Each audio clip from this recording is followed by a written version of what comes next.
Makulay na araw, Benji na painting na. Ikaw talaga, ha? Aling Judy, makulay na araw! Ay, makulay na araw din sa'yo, Sinag. Mukhang maganda ang gising mo, ha? Aba, syempre, magandang gising para sa magandang babae. Kuya Scramble? Makulay na araw, Kuya Scramble. Ako, ang tagal mo nang hindi dumaan. Inaantay kita eh. Pabili nga isa, Kuya. Ako, na-miss ko yung scramble mo. Kuya, ako rin, pabili isa.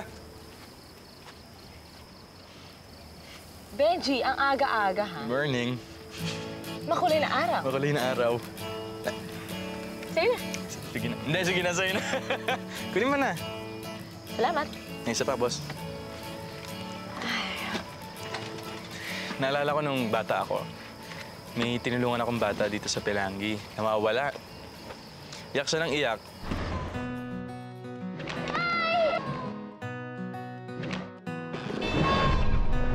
Nawawala ka ba? Oo. Diga, samahan kita ang hanapin sila. Tapos binili ko siya ng scramble. Ayun, tumigil. Thank you po. Oo, ano? Sarap, di ba? Paborito ko to. Paborito ko rin yan eh. Kumain ka pa. Teka lang. Ikaw yun? Ikaw din yun? Ako yun, batang umiiyak. Ikaw yung bat... To be by your side, that's where I... Naalala mo to? Ano yan? Yan. Ang tawag dyan, fist bump. Ang ibig sabihin yan, friends na tayo forever. Ikaw nga! Ako nga! Grabe! Ikaw yung batang yun? Ako yun. Grabe. Akalain mo, bata pa lang pala tayo. Nagkakilala na tayo. Grabe, hindi ako makapaniwala. All these years. Dito pa ulit tayo magkikita sa Pelangi. Grabe, no? Siyempre, dito yung bahay ko eh. Grabe. Pero Sinag, destiny na to eh.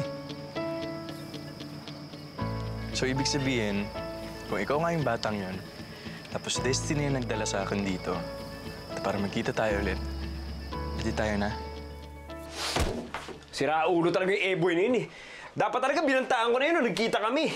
Sis, hindi naman kailangan yung silag ng rest back eh. Kayang-kaya niya yun.